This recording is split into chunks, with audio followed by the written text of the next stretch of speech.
Assalamualaikum warahmatullahi wabarakatuh. Jumpa lagi dengan saya Siti Nur Fatihah dari kelas A21. Pada kesempatan kali ini mata kuliah Komunikasi Pembelajaran Era Digital pertemuan yang ke-6, kita mendapatkan tugas untuk membuat presentasi mengenai strategi pembelajaran online yang diampu oleh Bapak dosen Muhammad Mujahidin, Magister Ekonomi. Berkaitan dengan strategi pembelajaran online, di mana merupakan suatu metode pembelajaran yang sangat bagus dilakukan pada era saat ini. Melalui presentasi kali ini, kita akan menggali bagaimana pembelajaran secara online atau daring tersebut. Karena sejak pandemi corona kemarin, beberapa tahun kemarin dunia pendidikan mengalami perubahan yang sangat besar, di mana metode pembelajaran tidak lagi sepenuhnya dilakukan secara tatap muka, melainkan banyak beralih secara daring atau online. Hal ini menuntut kita sebagai bapak guru, ibu guru untuk beradaptasi dengan adanya teknologi. Namun, pembelajaran online tidak hanya berkaitan dengan soal teknologi, tapi bagaimana strategi tersebut dapat diterapkan untuk mendukung keberhasilan siswa-siswi kita. Tujuan dari pembelajaran online sendiri adalah bukan sekedar menyampaikan materi secara digital ataupun online, tetapi tujuannya adalah untuk menciptakan lingkungan belajar yang aktif, terstruktur, dan bermakna. Melalui pembelajaran secara online ataupun daring, kita ingin meningkatkan keterlibatan siswa kita, memberikan akses yang fleksibel kepada mereka, dan memastikan bahwa kompetensi dasar siswa-siswi kita tersebut dapat tercapai. Kemudian pembelajaran online juga memungkinkan siswa untuk belajar sesuai dengan kemampuan mereka masing-masing, dan jika dikelola dengan baik justru akan meningkatkan hasil belajar siswa-siswa.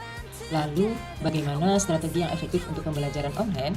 Yang pertama, guru perlu memiliki platform yang sesuai, misalnya seperti Google Classroom, Edmodo, Moodle, ataupun yang lainnya sesuai dengan karakter dari siswa. Karena di dalamnya kita sebagai guru beradaptasi dengan siswa-siswi kita melalui unggah materi, diskusi, ataupun yang lainnya.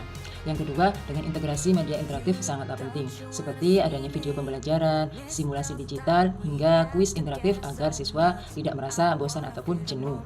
Ketiga, penting untuk memberi umpan balik yang secara cepat ataupun konstruktif agar siswa tahu perkembangan belajarnya. Keempat, menggunakan kombinasi pembelajaran yang sinkron sesuai tatap maya, bisa melalui Zoom, Google Meet, ataupun yang lain, dan asinkronus seperti materi secara mandiri yang diakses di kelas ataupun diakses kapan saja dan di mana saja.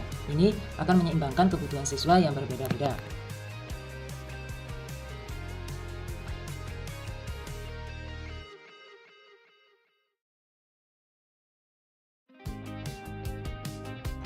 Nah, salah satu tantangan dalam pembelajaran online adalah minimnya interaksi. Padahal interaksi sangatlah penting untuk membangun keterlibatan siswa dengan guru dalam menjaga semangat belajar mereka.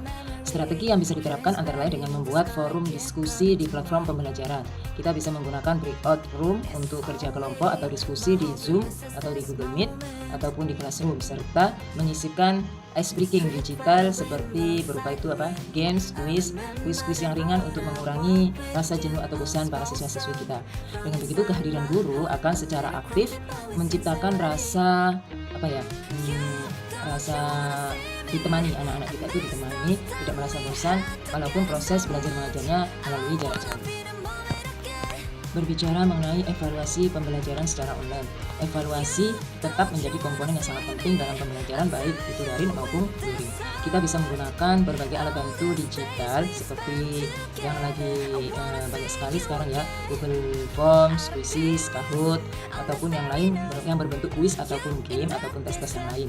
Namun evaluasi tidak hanya berbicara tentang soal angka. Kita harus bisa meminta siswa kita untuk membuat suatu proyek digital seperti video, infografis, ataupun presentasi sebagai bentuk penilaian siswa kita. Dan jangan lupa kita tetap melakukan refleksi diri untuk mengukur sejauh mana pemahaman siswa-siswi kita terhadap proses materi pembelajaran yang telah kita berikan.